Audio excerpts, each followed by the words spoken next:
오늘 우리에게 주시는 하나님의 말씀을 같이 읽겠습니다. 오늘 하나님의 말씀은 신약성경 마가복음 14장 27절에서 31절 그리고 66절에서 72절까지 말씀입니다. 신약성경 마가복음 14장 27절에서 31절 66절에서 72절. 제가 인 성경은 신약성경 80쪽입니다.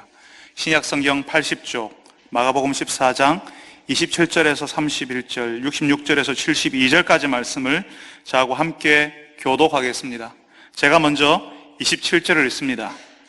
예수께서 제자들에게 이르시되 너희가 다 나를 버리리라. 이는 기록된 바 내가 목자를 치리니 양들이 흩어지리라 하였음이니라. 그러나 내가 살아난 후에 너희보다 먼저 갈릴리로 가리라. 베드로가 여짜오되 다 버릴지라도 나는 그리하지 않겠나이다. 예수께서 이르시되 내가 진실로 내게 이르노니 오늘 이 밤 닭이 2번 울기 전에 네가 3번 나를 부인하리라.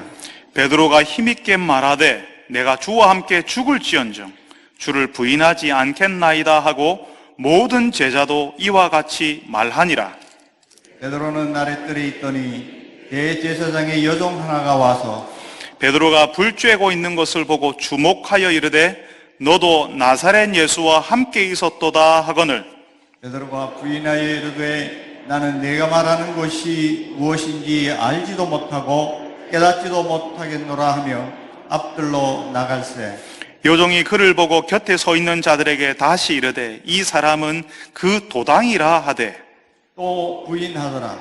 좀 후에 곁에 서 있는 사람들이 다시 베드로에게 말하되 너도 갈릴리 사람이니 참으로 그 도당이니라. 그러나 베드로가 저주하며 맹세하되 나는 너희가 말하는 이 사람을 알지 못하노라 하니 닭이 곧 2번째 울더라.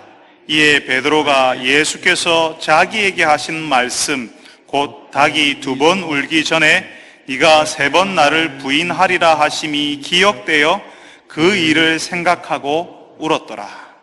아멘. 지난 한 달 남성의 달을 보내고 이제 다시 우리가 읽던 말씀 마가복음으로 돌아왔습니다. 지금 우리 교회 키즈랜드 토닥토닥이라고 우리가 부르는데요. 투닥투닥이 아니라 토닥토닥이라고 우리가 어린이 키즈랜드로 사용하는 공간이 예전에는 탁구장이었습니다. 거기서 예전에 저희 집 아이들과 일주일에 한두 번쯤은 탁구를 친 적이 있었거든요.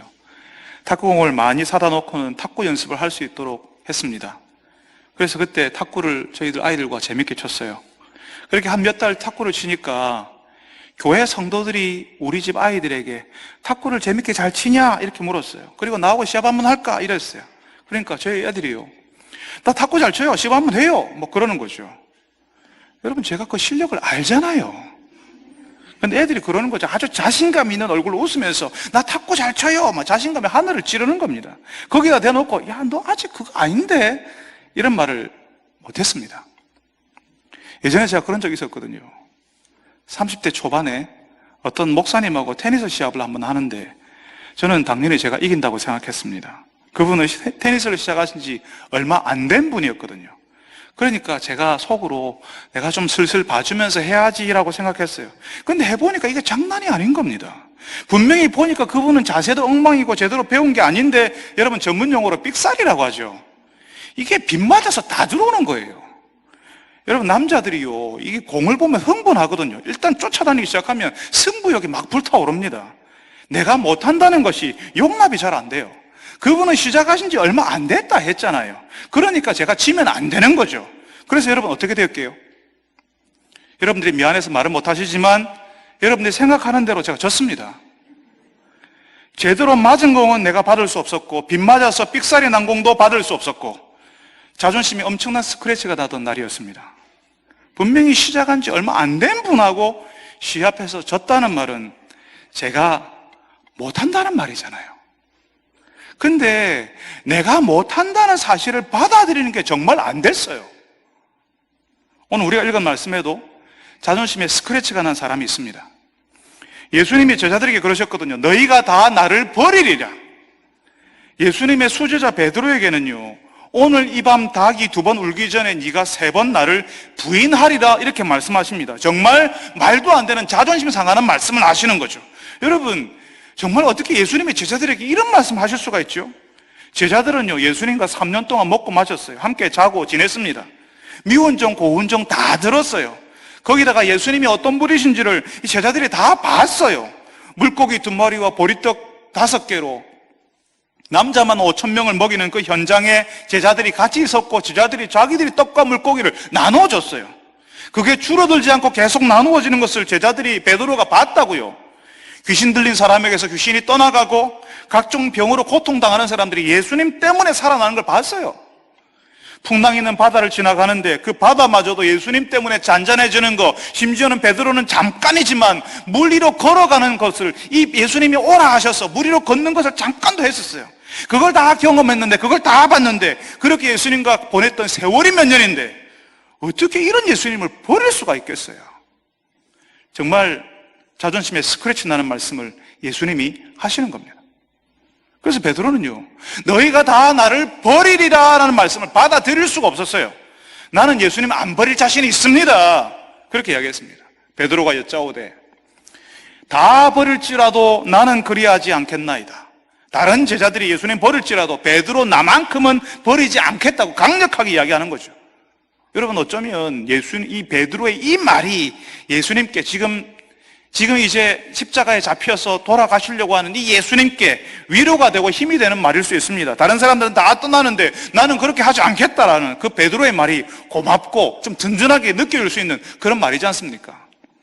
근데 예수님께서는 베드로에게 그래, 고맙다, 너밖에 없네, 그렇게 하지 않으셨습니다. 오히려 예수님께서 정색을 하셨어요. 내가 진실로 내게 이르노니, 내가 진실로 너에게 이르노니, 내가 진실로 너에게 이르노니. 예수님께서 중요한 사실을 말할 때는 꼭 이 말을 쓰셨죠. 내가 진실로 네게 이르노니, 오늘 밤 닭이 울기 전에, 2번 울기 전에 네가 나를 부인하리라. 베드로가 예수님을 부인할 거라고 이야기하세요. 여러분, 처음에 예수님께서 너희가 다 나를 버리리라고 했죠. 이 버린다는 의미가요, 어쩔 수 없이 걸려서 넘어진다는 의미가 그 안에 숨겨져 있어요. 어쩔 수 없이 넘어진다는 거예요. 나는 안 그러고 싶은데 어쩔 수 없이 넘어진다고요. 오늘 우리가 읽었던 27절 말씀에 내가 목자를 치리니 양들이 흩어지리라, 이렇게 예수님께서 알려주셨습니다. 하나님께서 목자이신 예수님을 치시니까 양들이 어쩔 수 없이 흩어진다고요. 참 혼란스러운데, 당황스러운 일을 만났는데 어떻게 해야 될지 모르는 이 상황이 사실은 하나님께서 그렇게 하셨다라고 이야기하시는 겁니다. 그래서 걸려 넘어진다고요. 너희가 나를 버리리라 라고 했던 그 말씀, 그래서 걸려 넘어지리라 라고 말씀하신 겁니다. 여러분, 우리가 지금은 이해할 수 없는 일을 우리가 예수 믿어도 만납니다. 하나님께서 종종 예수 믿는 사람들, 그것도 예수님을 잘 따르는 사람들을 죽음과도 같은 자리에 놓으시고 불행한 자리, 실패의 자리에 있게도 하세요. 정말 그 시험은 딱 붙어야 되는데 중요한 시험에서 떨어지고, 한참 미래야 하는데 병중에 있게 되고, 여전히 왕성하게 일할 수 있는데 직장에서 나와야 하는 일이 벌어져요. 우리가 듣잖아요. 암이라고 해서, 그분이 암 진단 받았다 해서 우리가 열심히 같이 기도했고, 그래서 좀 좋아졌다는 이야기를 들었는데, 그래서 같이 기뻐했는데 다시 재발했대요. 그 암이 전이됐다는 이야기를 들으면요, 우리는 너무나도 혼란스러워요. 힘들고요, 우울한 마음이 딱 찾아옵니다. 마치 하나님이 안 계신 것처럼 실망스러운 마음이 찾아온다고요. 그래서 마치 걸려 넘어진 것처럼 잠시 넘어질 수 있고, 예수님 없는 사람처럼 한동안 시간을 보낼 수도 있어요. 근데 베드로는요, 아니요, 나는 안 그래요. 나는 안 넘어져요. 다른 사람 다 자빠져도 나는 안 넘어져요, 이랬거든요. 나는 잘한다고. 예수님 모르시냐고. 나 베드로라고. 나는 한다면 하는 사람이라고. 여기 있는 사람 예수님 다 버릴지라도 나는 안 그런다고 그랬어요. 그러니까 예수님이 정색을 하고 말씀하시는 겁니다. 네가 나를 3번 부인할 거라고요. 어쩔 수 없이 넘어지는 정도가 아니라 네가 부인할 거다라고 이야기하십니다. 여기서 말하는 부인은 내 의지를 가지고 내가 거절한다, 부정한다는 말입니다. 내가 내 의지를 가지고 내가 거절한다, 부정한다고요. 어쩔 수 없이 낙심하고 실망할 수 있어요. 어쩔 수 없이 낙심하고 실망하는 형편이 와도, 그래서 일반적으로 사람들이 넘어지는 그런 형편이 찾아와도 베드로는 나는 절대로 안 넘어집니다. 나는 절대로 버리지 않습니다. 이렇게 했다니까요. 그러니까 예수님이 베드로에게 아니야, 네 의지를 가지고 나를 부인할 것이라고 말씀하시는 겁니다. 진짜 마른 하른의 날벼락 같은 이야기예요. 세상에 예수님이 베드로를 안 믿어주시네. 나는 나를 믿는데 예수님이 나를 안 믿어주시는 거예요. 자존심 엄청나게 상하죠. 그것도 한 번도 아니고 두 번도 아니고 하룻밤에 3번씩이나 예수님을 부인한다는 그 말에 베드로는 발끈했습니다. 벌쩍 뛰는 거죠. 아니, 예수님 나를 어떻게 보시고 무슨 그런 말도 안 되는 말씀하십니까? 제가 예수님과 함께 죽을지라도 예수님을 부인하지 않겠습니다. 베드로의 그 말을 딱 하니까 다른 제자들이 같이 있잖아요. 거기서 나도 그렇습니다. 우리도 주와 함께 죽을지언정 주를 부인하지 않겠습니다. 다 그러는 겁니다. 주와 함께 죽을지언정 절대로 주를 부인하지 않겠습니다라는 것이 이 제자들의 진심이었을 거예요. 여러분도 그렇지 않습니까? 주와 함께 죽을지언정 내 의지를 가지고 내가 주를 버리거나 부인하지 않겠다는 그런 마음을 가지고 계시잖아요. 그렇지만 여러분, 실제는요, 우리 신앙을 흔드는 일이 찾아오면요, 베드로는 주와 함께 죽을지언정 주를 부인하지 않겠다고 했지만 예수님을 부인했습니다. 자존심을 세울 줄은 알았지만 자신이 어떤 사람인지는 모르는 거죠. 사람이 긍정적이어야지, 좋게 생각해야지, 된다고 생각해야지, 할 수 있다고 믿어야지 했지만 베드로는 할 수 없었습니다. 우리가 그래요. 눈물을 흘리면서 찬송을 하고 소리를 내어서 기도하고 하나님을 위해서 내가 죽을 수 있습니다라고 하는 그런 마음을 가지지만 우리는 정말 그러고 싶지만 우리가 아직 그럴 수 없습니다. 코로나 바이러스가 찾아왔고 그래서 이 역병의 상황이 2년 가까이 다 돼 가니까요. 집에서 예배드리고 영상으로 예배드리고 그러니까 굳이 교회당에 함께 모여서 예배드리지 않아도 되겠다고 그렇게 생각하시잖아요. 내 신앙이 무너지는 것을 그냥 지켜보고만 계시잖아요. 우리들은 믿음 없다고 하면, 나들은 믿음 없다고 하면, 넘어질 거라고 하면 나 그런 사람 아니에요, 나 믿음 있어요 라고 자존심을 세우지만 실제로는 예배가 무너지고 신앙이 무너져도 자녀들이 신앙에서 떠나가도 내 마음과 생각이 하나님 아닌 다른 것으로 가득 차도 아무렇지도 않게 살잖아요. 여러분, 신앙생활을 오래 한 분들이, 교회를 오래 다니신 분들이 오해하는 게 있어요. 그게 뭐냐면요, 우리가 말씀을 듣고 감동을 받았잖아요.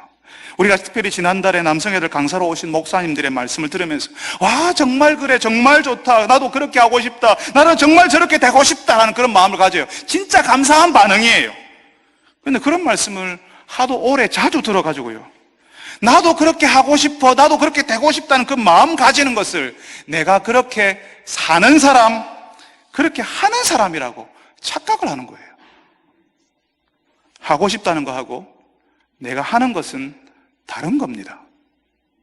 그런데 내가 하고 싶다는 마음을 가졌으니까, 그 마음이 기특하니까, 그런 거룩한 마음을 내가 품었으니까 내가 한다고, 내가 할 수 있는 사람이라고 믿어버리는 거죠. 여러분, 그건 다른 겁니다. 하고 싶은 거하고 내가 하는 것은 다른 말이라고요. 예수님과 같은 길을 걸어가기 위해서 연습하고 고난 가운데 하나님의 뜻을 찾는 시간, 정말 무의미해 보이는 그 기다리는 시간을 버텨야 할 수 있게 되는 겁니다. 어떻게 하면 내 신앙을 지킬 수 있을지, 어떻게 하면 자녀들을 신앙 공동체에서 자라게 할 수 있을지 고민하고 아파하고 시도해보고 기도하고 다시 고민하고 아파하고 시도하고 또 기도하고 그렇게 세월을 보내야 하고 싶은 사람에서 하는 사람, 할 수 있는 사람이 되는 겁니다. 베드로는 정말 예수님을 버리지 않을 자신이 있었어요. 그게 베드로의 진심이었습니다. 예수님을 부인하고 싶지 않죠. 그래서 예수님이 재판받으시는 그 제사장의 집들 안까지 들어가잖아요. 따라가잖아요. 잡혀가시는 예수님이 어떻게 되는지 궁금해서 초조하게 밖에서 기다렸어요. 거기 피 얻은 불을 막 쬐면서요. 그때 한 여종이 베드로를 빤히 쳐다보는 겁니다. 당신도 나사렛 예수와 함께 있었지, 이렇게 얘기하는 거예요. 당신도 나사렛 예수와 함께 있었던 사람이지 라고 이렇게 얘기하는 겁니다. 베드로가 깜짝 놀랐어요. 오늘 우리가 읽은 말씀 68절 말씀은요, 참 자세하게 베드로의 말을, 베드로의 반응을 기록하고 있습니다. 나는 네가 뭘 말하는지 알지도 못하겠고 깨닫지도 못하겠노라. 네가 말하는 게 뭘 말하는지 알지도 못하겠고 깨닫지 못하겠노라. 깜짝 놀랐던 베드로는 자기도 모르게 나사렛 예수와 함께 있었다는 그 요종의 말을 강하게 부인하고 있습니다. 난 모르겠다. 뭔 말하는지 모르겠다. 지가 나 진짜 말하는지 깨닫지도 못하겠다. 그리고 그 자리를 떠나서 불편하니까 앞들로 갔어요. 조금 시간이 지났겠죠. 그 요종이 다시 베드로를 보고는 다른 사람에게 이야기하는 겁니다. 가만히 있을 수가 없죠. 아무래도 저 사람이 예수당 같다고. 아무래도 저 사람이 예수당 같다고. 그러니까 사람들이 베드로를 힐끔거리면서 저 사람이 예수당이야 하는 소리들이 막 들리지 않습니까? 이 베드로가 얼마나 난처했겠습니까? 사람들이 전부 힐끔거리면서 자기 이야기를 하거든요. 사람들이 쳐다보는데 베드로는 마치 본능처럼 부인하는 거예요. 아니요, 나 예수당 아니에요. 예수 믿는 사람 아니에요. 그러니까 그 뜰 안에 있는 사람들은 베드로를 주목하기 시작했습니다. 베드로가 눈에 띄는 거예요. 왜 눈에 띄냐 하면요, 그 말투 때문이에요. 예전에 제가 대학을 다닐 때 학교 후배들하고 서울에 간 적이 있었어요. 거기서 지하철을 탄 적이 있었는데요, 저는 그때까지 경상도 사람들이 시끄럽다는 사실을 몰랐어요. 우리 후배들이요, 그 지하철에서 평상시처럼 이야기를 했거든요. 말씀드렸잖아요. 평상시처럼 이야기했어요. 평상시처럼 이야기하는데 그 소리가 얼마나 크게 들리는지 몰라요. 야, 지하철이요, 그 지하철 소리가 시끄러운 소리잖아요. 근데 그 속에서 경상도 사투리를 쓰는 여학생들이요, 대박이었습니다. 그 시끄러운 지하철에서 경상도 사투리를 말하는데 우리 소리밖에 안 들려요. 있잖아, 맞다 와 그러는데. 그 지하철 칸에 탄 사람들이 전부 우리만 쳐다보는 줄 알았습니다. 물론 저는 그 사람들의 눈길을 딱 느끼는 순간 일행이 아닌 것처럼 떨어져 있었어요. 죄송합니다. 제가 이렇게 비겁합니다. 평소에는 몰랐는데 서울에 가니까 우리가 다른 사람, 어디 사람인지가 표가 확 나더라고요. 경상도 사람이 아무리 서울말을 쓰려고 노력해도 나는 대구 사람 아니에요, 서울 사람이에요. 그래도 사람들 다 알아봅니다. 지금 그 대제사장의 뜰 안에 있는 사람들이 베드로의 말실을 다 들었어요. 북쪽 갈릴리 출신인 베드로의 말투가 여기 예루살렘 사람들 귀에 확실하게 다르게 들리는 거죠. 그래서 그 사람들이 누구랄 것도 없이 너도 갈릴리 사람이니 예수당 맞지? 이러는 겁니다. 지금 예수님이 잡혀왔어요. 사람들은 예수님을 잡았고 마치 강도를 잡듯이 몽둥이 들고 와서 사람들이 우르르 몰려와서 예수님을 잡아갔어요. 예수님을 잡았고 무시하고 별것 아닌 존재로 대우하고 있어요. 예수님이 대우받지 못하니까 예수님을 존중하지 않는 사람들 앞에서요, 예수 믿는 사람이라고 티를 내기가 참 힘들어요. 사람들이 예수님을 존중하면 이야기가 달라지죠. 예수님을 존중하면 예수님은 우리가 달라지는데 예수님을 존중하지 않고 무시하고 있으면요, 그런 환경 속에서 사람들이 다 예수님을 잡아먹을 듯이 하고 있는 그런 사람 속에서 내가 예수 믿는 사람이라고 티를 내는 것이 어렵다고요. 특별히 지금은 이날 밤은 예수 믿는다고 하면 어떤 일을 당할지 모르잖아요. 그러니까 본능적으로 나는 예수 같은 인간 몰라 해버리는 겁니다. 베드로는 뒤에 예수님을 향하여서 저주를 퍼부었습니다. 내가 예수당이면 내가 네 아들이다, 뭐 이런 맹세를 해버려요. 자신이 예수님과 상관없다는 사실을 필사적으로 증명하려고 하는 거죠. 그래야 사람들이 자기를 믿어줄 것 같으니까, 그래야 살 수 있을 것 같으니까요. 여러분 기억하세요. 베드로는 예수님을 주는 그리스도시요 살아계신 하나님의 아들이라고 고백했던 사람이었습니다. 내가 주와 함께 죽을지언정 주를 부인하지 않겠다고 했어요. 주는 그리스도시요, 그 예수님을 향해서 주님이라고 부르고 그리스도라고 부르고 하나님의 아들이라고 불렀어요. 내가 주와 함께 죽을지언정 내가 주를 부인하지 않겠습니다 했는데 오늘 여기서 나는 이 사람을 몰라요 이렇게 하고 있습니다. 한번 부인하는 것이 어렵지, 한번 부인하기 시작하면요, 그 다음부터는 그렇게 어렵지 않아요. 한번 틈을 주면 거기서 무너지는 겁니다. 그 틈으로 유혹이 찾아오고 압박을 느끼게 되거든요. 처음에는 한 요종이 그냥 그 틈으로 들어왔어요. 그 요종이 예수님을 부인하지 않으면, 그 요종이 예수님을 부인하지 않으면 죽이겠다고 협박이라도 했습니까? 그냥 나는 네가 그 나사렛 예수와 함께 있는 거 봤다 이렇게 이야기했거든요. 근데 그 말이 베드로를 막 흔들어 버리는 거예요. 여러분, 이전에 베드로는 예수님과 함께 오병이어의 현장, 물고기 2마리와 보리떡 5개로 사람들에게 막 나누어지는 그 기적의 현장에 있을 때 그 보리떡과 물고기를 나누어주는 사람이었어요. 그 기적의 현장에서 사람들은요, 와, 예수님을 우리 왕으로 삼자. 야, 정말 너무 좋다. 막 이렇게 하는 그 감동적인 현장이었어요. 거기서 함께 있는 베드로를 보고는요, 그 예수님과 함께 있는 베드로를 보고는요, 사람들이 한마디씩 부러워하면서 이야기했을 거예요. 저 사람이 베드로래. 저 사람이 예수님 제자래. 그때는 사람들이 예수님을 막 올려주니까, 예수님을 막 좋아해 주니까, 그때는 사람들이 소곤거리는 소리들이 듣기 좋았어요. 예수님과 함께 있는 게 그렇게 신이 나서 자랑이 되거든요. 예수님과 함께 있었다는 것이 베드로의 자랑이었어요. 바로 그 자랑거리, 예수님과 함께 있었다는 그 사실이 지금 여기서는 당신이 나사렛 예수와 함께 있었지라고 말하는데, 그 요정이 말하는데 베드로는 지금 뭐라고 해요? 화들짝 놀라면서 부인하는 거예요. 아니, 무슨 소리를 하는지 모르겠다고 이야기해요. 갑자기 부끄러움이 되는 거죠. 여러분, 우리가 그래요. 사람들이 예수님을 대단하게 여겨줄 때, 그래, 나도 예수님과 함께 있었다고, 예수님을 내가 잘 안다고 할 거예요. 예수님을 구주로 알고 예배를 드리는 사람들, 성도들 앞에서는요, 내가 얼마나 오랫동안 예수를 믿었는지, 우리 집안에 목사가 몇 명인지, 장로가 몇 명인지, 언제부터 예수 섬기는 집안이었는지 멈추지 않고 이야기할 겁니다. 그렇지만 직장에서는 내가 교회 다닌 거 모를 수 있죠. 묻지 않는데 구태여 말할 필요도 없고, 점심시간에 함께 식사하러 가도 기도하는 모습 보이는 게 왜 그렇게 낯이 간지럽고 부끄러워지는지 모릅니다. 예수님과 함께 있는 사람이 아닌 것처럼 행동하려고 해요. 예수님을 대단하게 여기지 않는 사람들 앞에서는 나도 예수님을 모르는 사람처럼 행동하게 된다고요.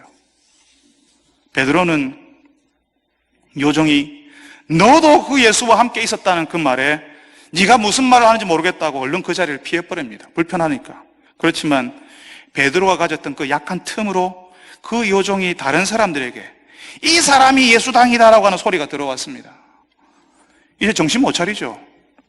나중에는 거기 있는 사람들이 다 너 갈릴리 사람인가 보니까 너도 예수당 맞지라고 그 틈으로 다 들어왔어요.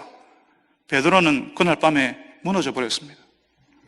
예수님을 절대로 부인하지 않겠다고, 차라리 예수님과 죽을지언정 나는 예수님 부인하지 않겠다고 했는데 베드로가 상상하지도 못한 일들을 베드로는 해버렸습니다. 예수님을 모른다고 부인했을 뿐만 아니라 예수님을 저주했고 맹세했습니다. 그야말로 무너져 내려버렸습니다. 그냥 밑바닥까지 와장창 내려앉아 버렸습니다. 여러분, 분명히 베드로와 제자들은 예수님을 믿는 사람들이었어요. 예수님과 교제하고 예수님의 놀라운 일들을 체험한 적이 있는 사람들이었어요. 예수님과 함께 고난받을 각오도 했던 사람이었어요. 그래서 예수님과 함께 죽을지언정 예수님 버리지 않겠습니다 했거든요. 그렇지만 당장 나에게 불리하고 불편해지고 내 신상에 어려움이 올지도 모른다는 생각이 확 들면요, 정말 놀랍게도 예수님을 가차없이 버릴 수 있게 된다는 거죠. 내게 불리하고 조금만 불편해지고 내 신상에 어려움이 올지도 모르는 생각이 머릿속에 확 들으면요, 정말 놀랍게도 예수님을 가차없이 버릴 수 있게 되더라고요. 베드로는 자신이 그런 사람 아닌 줄 알았어요. 다른 사람들이 의지가 약하니까, 믿음 부족하니까 넘어질 수 있는데 베드로, 나는 그런 사람 아니라고 생각했어요. 내가 이렇게 의지가 확실한데, 내가 이렇게 심지가 굳은데, 내가 이렇게 믿음이 있는데 예수님 버린다는 거 상상할 수 없죠. 그렇지만 베드로는 예수님이 잡히시던 그 밤에 예수님을 가차없이 버렸습니다. 하룻밤 사이에 3번이나, 일평생 예수님을 3번 부인한 게 아니라 하룻밤 사이에 예수님을 모른다, 나 그 사람 맹세코 모른다, 저주까지 해버렸어요. 오늘 우리가 마가복음을 읽었는데 이 마가복음의 이 장면을 누가복음에서도 기록해 놓고 있습니다. 누가복음에서는 이 사실을 참으로 극적으로 묘사하고 있습니다. 대제사장의 집에 잡혀있는 예수님을 베드로가 따라가다가 예수님을 1번, 2번, 3번 모른다고 부인하잖아요. 그 부인하는 그 순간, 3번째 모른다고 예수님을 저주해버리는 그 순간, 그 마지막 순간에 예수님이 베드로를 바라보았다라고 기록하고 있습니다. 예수님의 눈과 베드로의 눈이 마주친 거죠. 그리고 닭이 울었습니다. 오늘 밤 닭이 울기 전에 3번 나를 부인하리라고 하는 예수님의 말씀이 생각나서 오늘 우리가 읽은 말씀에는 그 일을 생각하고 베드로가 울었더라라고 했는데 누가복음에는 베드로가 대성통곡했다라고 나와 있습니다. 여러분, 남자가 서러워서 우는 소리 혹시 들어보셨습니까? 자기 자신을 자책하면서 괴로워서 우는 소리, 자기 가슴을 쥐어 뜯듯이 우는 소리 혹시 들어보셨습니까? 남자들 웬만하면 울지 않습니다. 남자들은 울면 안 된다고 배웠거든요. 예수님 당시에 남자들 우는 사람들 아니었습니다. 근데 아마 베드로는 이때 자기 입을 쥐어 뜯고 싶었을 거예요. 자기의 머리털을 다 뽑고 싶었을 거예요. 너무 괴로워서. 남자들은 울지 않았지만, 그렇지만 한번 울기 시작하면 남자들은 짐승 소리를 내면서 웁니다. 예수님께 신앙 고백을 했고 모든 것을 버려두고 예수님을 쫓아왔는데, 여기서 예수님을, 내가 사랑하는 예수님을 한 번도 아니고 두 번도 아니고 세 번이나 부인하고 많은 자기 자신이 얼마나 괴로웠겠습니까? 그 자기 자신을 미워서 견딜 수가 없었을 거예요. 내가 잘하는 사람이라고 생각했던 사람일수록, 잘해야 한다는 마음을 가질수록, 잘하고 싶은 갈망을 가졌던 사람일수록 그 괴로움은 더한 겁니다. 자기가 그런 사람이 아니라는 사실을 아는 것이 견디기 힘든 고통이에요. 분명히 베드로는 예수님을 부인하고 싶지 않았을 겁니다. 차라리 예수님과 함께 죽겠다고 하는 게 베드로의 진심이었을 거예요. 정말 그렇게 하고 싶었을 겁니다. 그렇지만 여러분, 베드로가 몰랐던 게 있어요. 베드로의 진심과는 상관없이 베드로는 예수님을 부인하고 심지어는 저주까지 할 수 있는 그런 사람이라는 거예요. 저는 예수님을 사랑합니다. 예수님을 위해서 죽을 수 있겠다라고 생각했어요. 목사가 되기 전에도, 목사가 되고 나서도 항상 그런 형편이 오면, 그런 상황이 되면 나는 그렇게 하리라 마음먹었습니다. 그렇지만 오늘 예수님께서 알려주시는 진실 하나가요, 내가 그런 사람 아니라는 거죠. 나는 그러고 싶은데, 예수님께서 오늘 우리에게 알려주시는 것은 내가 그런 사람 아니라는 겁니다. 나는 정말 부정하고 싶습니다. 아니요, 제가 얼마나 예수님 사랑하는데요. 예수님을 위해서는 뭐든지 할 수 있습니다. 사람 우습게 보지 마세요라고 큰 소리로 말하고 싶은데, 나도 모르는 내 속에 나도 어쩔 수 없는 내가 있다는 사실을 예수님이 알려주시는 겁니다. 베드로는 자신이 그런 약한 사람이라는 사실을 알지 못했습니다. 마음만 먹으면 할 수 있고, 믿음 있고, 의지가 있고, 결단력 있는 사람, 적어도 자기가 한 말은 지키는 사람이라고 생각했을 겁니다. 그렇지만 예수님이 알려주시는 것은 베드로가 생각하는 것보다 훨씬 더 약한 사람이라는 거죠. 너무나도 약해서 하룻밤에 예수님을 3번도 부인할 수 있고 심지어는 저주도 퍼부을 수 있는 그런 사람이라고요. 예수님이 그 사실을 아시거든요. 우리가 오늘 읽은 말씀이 누가복음에도 나와 있다고, 거기서 예수님을 3번 부인하는 베드로를 예수님이 보셨다고 했죠. 베드로가 예수님의 눈이 마주쳤어요. 그때 예수님이 예수님을 3번째 부인하는 베드로를 바라보시면서, 그래 네가 그렇지, 네가 그럴 줄 알았다라고 경멸의 눈, 차가운 시선으로 이 베드로를 예수님 바라보셨을까요? 예수님께서는 예수님을 부인하는 그 베드로를 경멸의 눈으로 바라보지 않으셨을 겁니다. 오히려 자신이 그렇게 약하다는 사실을 알지 못하는 베드로를 긍휼의 눈으로 바라보셨을 거예요. 예수님을 따르는 것도 내가 원하면, 내가 마음만 먹으면 할 수 있을 거라고 여기는 사람들을 안타깝게 바라보실 겁니다. 하고 싶지만, 자신 있지만 할 수 없다는 사실을 모르는 것을 안타까워하실 겁니다. 여러분, 예수님을 따르는 사람에게 2가지 진실이 있습니다. 하나는 하나님의 은혜를 경험한 우리 모두는 정말 예수님을 사랑하고 싶은 사람들이라는 거예요. 우리가 찬양대를 하고 교사를 하고 아침 일찍부터 주차 봉사를 하고 남들이 보지 않은 곳에서 사람들을 섬기는 이유가요, 사실 우리가 예수님을 알았기 때문이에요. 예수님의 은혜를 아는 사람이기 때문에 우리가 그러는 거예요. 우리는 정말 예수님을 사랑하고 싶은 사람들입니다. 그렇지만 또 하나의 진실은 우리가 예수님을 사랑할 수 없는 사람들이라는 거예요.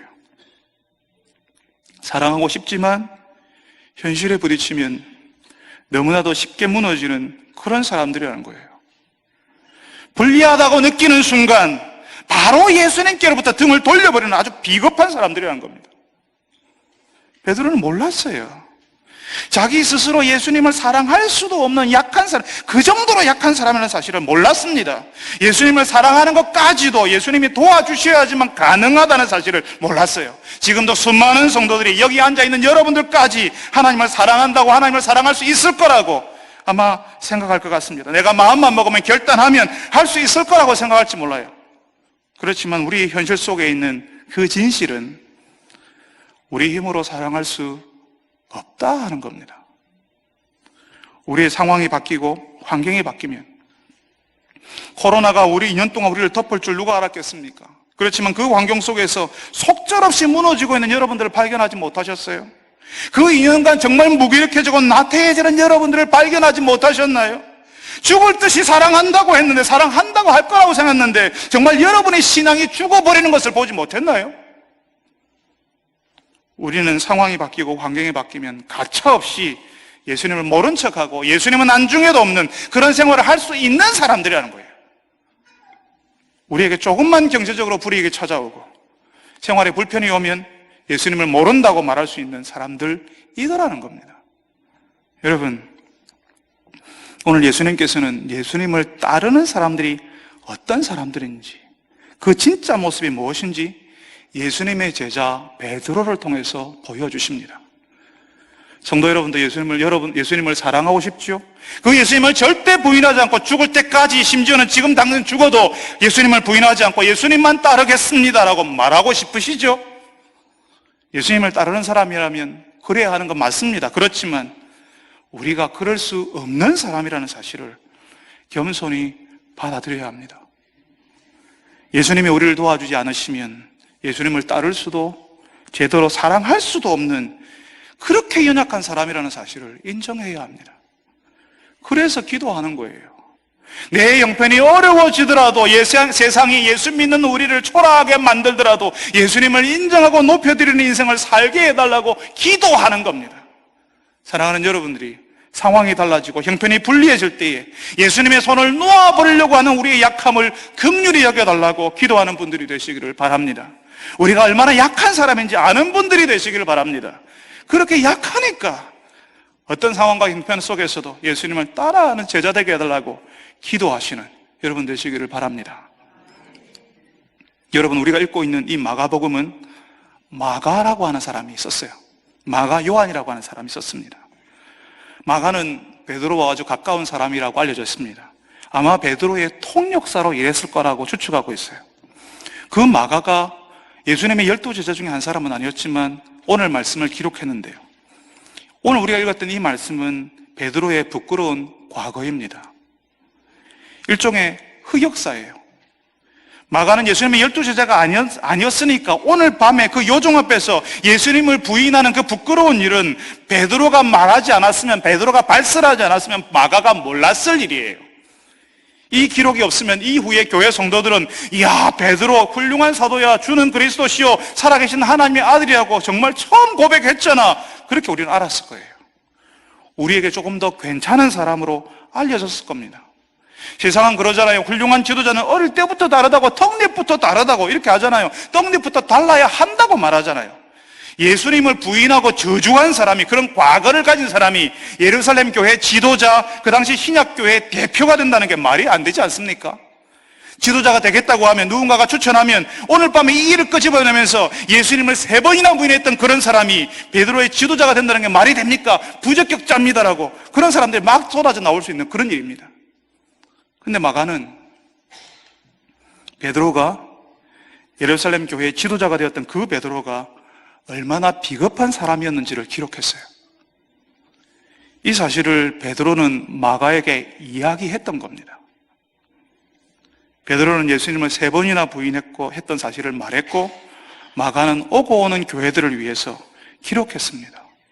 여러분, 왜 그랬을까요? 제자들이 얼마나 연약한지, 엄청난 권위를 가졌던 그 당시에 그 사도가 얼마나 비겁한 사람인지 부끄러운 과거를 드러내어서 유익이 되는 게 뭐죠 도대체? 저는 사실 저의 부끄러운 과거를 지우고 싶은 게 있습니다. 정말 그때만 생각하면 너무 부끄럽고 쥐구멍이라도 들어가고 싶고 부끄러워서 견딜 수 없는 그런 순간들이 있습니다. 아예 통으로 그 시간들을 다 삭제하고 싶어요. 다른 사람들이 절대로 그 일을 알아내지 못했으면 좋겠어요. 하나님만 아시고 다른 사람은 절대로 접근 불가, 접근 금지 이렇게 했으면 참 좋겠어요. 다른 사람들에게 사진을 보여줘도요, 잘 나온 사진 여러 장을 막 찍어놓은 그 중에 한 장 제일 잘 나온 사진 보여주고 싶고, 내 오른쪽보다는 왼쪽이 조금 더 잘 나온다고 하는데 그 모습 보여주고 싶어요. 여러분 어떠세요? 여러분의 옛날 사진을 공개해도 마음이 편안하세요? 옛날 메이크업 보니까 눈썹 반은 다 깎아가지고 갈매기 눈썹 만들고, 립스틱은 입술을 넘어서 맨살에까지 다 발라서 입이 두툼하게 커 보이게 하는 모습으로 지금 그 촌스러워 보이는 그 사진을 이 사람 저 사람에게 다 보일 수 있으세요? 우리는 본능적으로 우리를 보호하기 위해서 나에게 불리하게 작용할 이야기, 나의 과거는 숨기고 싶고 드러내고 싶지 않아요. 그런데 베드로는 자신의 그 부끄러운 이야기를, 치명적인 이야기를 오고 오는 교회에 다 드러내기로 했습니다. 베드로가 얼마나 부족한 사람인지, 얼마나 의지력이 없는지, 말만 앞서고 요종 하나의 말에 쫄아버리는 그런 찌질한 사람이었음을 사람들에게 드러내기로 합니다. 그런 찌질한 사람을 예루살렘 교회의 지도자로 세우시는 하나님의 은혜, 그 하나님의 귀한 손길을 드러내고 싶었어요. 내가 잘해서, 내가 대단해서 하는 것이 아니라, 자신감이 있으면, 긍정의 힘이 가득하면 할 수 있다, 될 수 있다, 갈망이 있으면 내가 할 수 있다고 믿는 그런 것이 아니라, 하나님이 나를 만들어 가시는 것을 믿기 때문에 드러내는 겁니다. 나의 무능을 통해서 하나님의 권능을 나타내시기 때문에, 나의 부끄러움도 하나님의 영광으로 변모할 수 있기 때문에 사람들에게 알리는 겁니다. 그래서 여러분, 제자는, 하나님의 사람은 자신의 부끄러움을 드러내는 사람입니다. 그 부끄러움을 부끄러움으로 받아들이는 사람이에요. 부끄러워할 줄 아는 사람이에요. 부끄러워할 줄 알기 때문에 사람들에게 드러내는 거예요. 나의 그 모습이 너무 부끄럽기 때문에 말하는 겁니다. 부끄러움이라고는 하나도 없는 사람이 아니에요. 내가 그랬다고, 사실은 내가 그전에 그런 사람이었다고 말하는 사람인 겁니다. 더 이상 그런 부끄러운 짓을 안 하는 사람이 아니라 지금도 그럴 수 있는 연약한 사람이라고 인정하는 사람이 제자입니다. 교회에서, 세상에서 앞에 서 있는 사람들이 빠지는 유혹이 있습니다. 사람들 앞에 서 있으니까, 사람들을 이끄는 사람이니까, 그래서 사람들이 다 보고 있으니까 늘 잘하는 사람, 원래 잘하는 사람, 실수나 잘못이라고는 한 적이 없는 사람처럼 보이고 싶은 유혹이 있어요. 원래 처음부터 잘했고 처음부터 다 알았던 사람인 것처럼 말하고 행동하는 그런 유혹이 우리에게 찾아온다고요.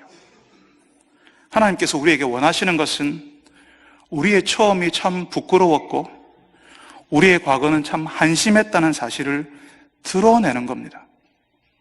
내 과거 앞에서 진실해지는 거예요. 그 부끄럽고 한심했던 사람을 하나님께서 어떻게 인도하시는지, 어떻게 빚어가시는지 사람들에게 보여주는 일을 해야 하는 겁니다.